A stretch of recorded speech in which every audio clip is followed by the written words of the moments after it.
আসসালামু আলাইকুম রহমতুল্লাহ। আশা করছি সবাই ভালো আছেন। আলহামদুলিল্লাহ আমিও ভালো আছি। তো আজকে আমি যাচ্ছি প্রোগ্রামে, যাচ্ছি মোটর সাইকেলে। তো আমরা তিনজন যাচ্ছি। তো আজকের প্রোগ্রামটা থেকে আমি আপনাদেরকে সাথেই রাখবো। তো দেখতে দেখতে আমরা ব্যারিস্টার বাজারে চলে আসলাম। তো আমরা আজকে তিনজন যাচ্ছি। মাঝখানের জন হচ্ছে বাইজিদ বোস্তামি, যে মোটর সাইকেল চালাচ্ছে তার নাম মাসুদ রানা। আর আমাকে তো আপনারা কম বেশি সকলেই চিনেন, তো আমি আর আমার পরিচয়টা দিলাম না। তো তাকে আমি মাঝখানে বসিয়েছি এই জন্য, তার নাকি একটু ঠান্ডা লাগছিল, তো এই জন্য তাকে মাঝখানে বসানো। তো যাক, ভালোই লাগছিল। দেখতে দেখতে আমরা জায়গাগুলো উপভোগ করছিলাম। আর বিশেষ করে পঞ্চগড় তেঁতুলিয়ার যে জায়গাগুলো, এগুলো মাশাআল্লাহ চমৎকার। এই যে গাড়ি আসা, রাস্তা ফাঁকা এবং দুই ধারে সবুজ, এটা আসলে মনোমুগ্ধকর একটা পরিবেশ সৃষ্টি করে। আর এখানকার পরিবেশ এবং আবহাওয়া এটাও কিন্তু খুব সুন্দর। আর আপনারা জানেন যে পঞ্চগড়ে কিন্তু তেঁতুলিয়ার ওইদিকে অনেক চা বাগান আছে, চায়ের ফ্যাক্টরি আছে। তো দেখতে দেখতে আমরা প্রায় মাগরিবের কাছাকাছি সময় হয়ে গেছে। তো দেখুন সূর্যটা একেবারে পড়ন্ত বিকেলে। তো দেখতে মাশাআল্লাহ চমৎকার লাগছিল। তো আমি একটু ভিডিও করলাম। তো মাশাআল্লাহ ভিডিওর মধ্যেও চমৎকার এসেছে এবং বাস্তবে আরও সুন্দর। এই যে দেখুন, এগুলো হচ্ছে চায়ের ফ্যাক্টরি। তো এখানে প্রচুর পরিমাণে পঞ্চগড়ে চায়ের ফ্যাক্টরি কিন্তু আছে, আপনারা সকলেই জানেন। তো এর মধ্যেই মাসুদ ভাই আমাকে বললো যে ভাই আরেকটু ভিডিও করেন, তো আশা করছি যে ভালো লাগবে। তো আমি মাসুদ ভাইয়ের কথা মতো একটু ভিডিও করা শুরু করলাম। তো দেখি যে না, ঠিকই মাশাআল্লাহ ভালো লাগছে। আমিও নিয়ত ছিল যে ভিডিও করব, যেহেতু এখানে যাচ্ছি। তো আশা করছি আজকের অনুষ্ঠানটা এবং ভিডিওটা ভালো লাগবে।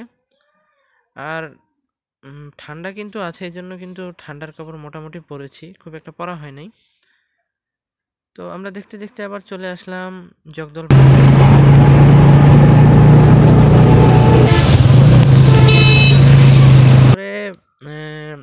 পাথর বালু এগুলোর জন্য কিন্তু বিখ্যাত পঞ্চগড়। আর এই যে ট্রাকটা দেখছেন, এটা মাঝখানে থাকার কারণে জ্যাম লেগে গিয়েছিল। আমরা কিছুক্ষণ দাঁড়িয়েছিলাম, এরপরে আবার রওনা দিলাম।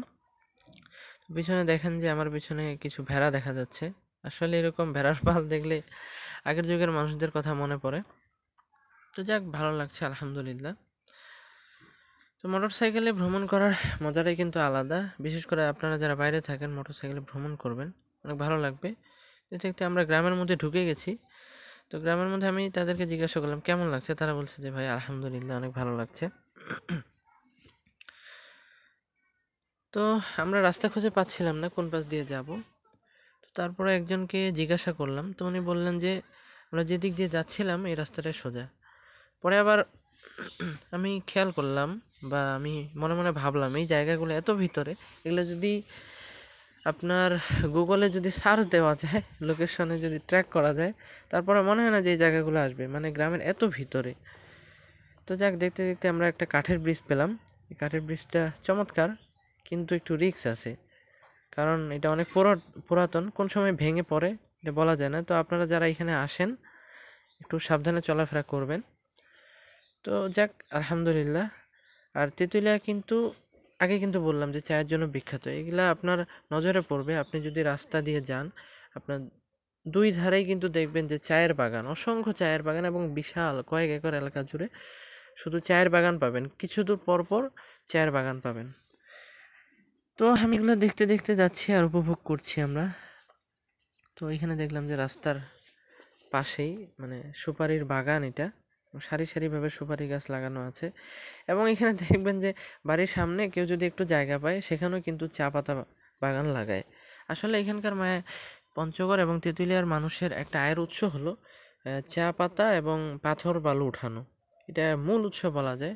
এই যে একটা গ্রামের মসজিদ, গ্রামের মসজিদ আসলে অত বড় না হলেও এখানে নামাজ পড়ে কিন্তু মজা আছে এবং শান্তি পাওয়া যায়। তো দেখতে দেখতে আমরা গ্রামের একেবারে ভিতরে। তো এই রাস্তাটা হচ্ছে গোরস্থানের পাশ দিয়ে।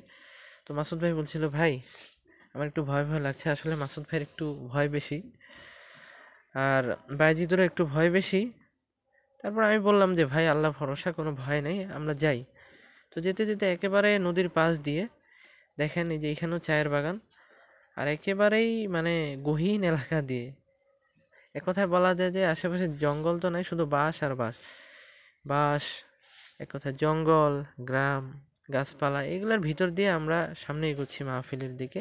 আসলে এখানে একটা প্রোগ্রাম আছে, সঙ্গীতের অনুষ্ঠান, আমাদেরকে শিল্পী হিসেবে রাখা হয়েছে। আমরা সেরকম কোনো শিল্পী না, প্রফেশনাল, জাস্ট গাওয়ার চেষ্টা করি ইউটিউবে আর কি। আর বিশেষ করে আমি তো কোনো শিল্পী না।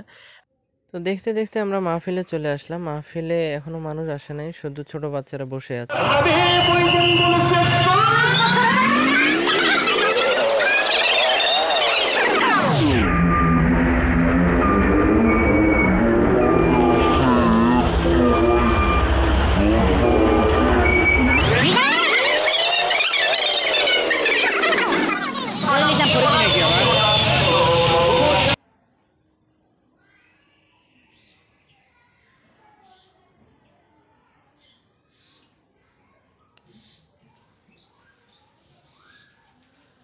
তো এই যে আপনারা এত লাইট এবং এত মানুষ এবং গাড়ি দেখলেন, এটা আসলে আমরা আসার সময় খেয়াল করলাম যে এখানে জাকের পার্টির মাহফিল হচ্ছে একটা কলেজের মধ্যে, তার কারণে এই অবস্থা।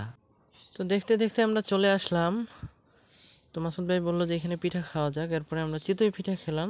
তো সবাই ভালো থাকবেন, সুস্থ থাকবেন, সবাই সবার জন্য দোয়া করবেন। আসসালামু আলাইকুম ওয়া রাহমাতুল্লাহ।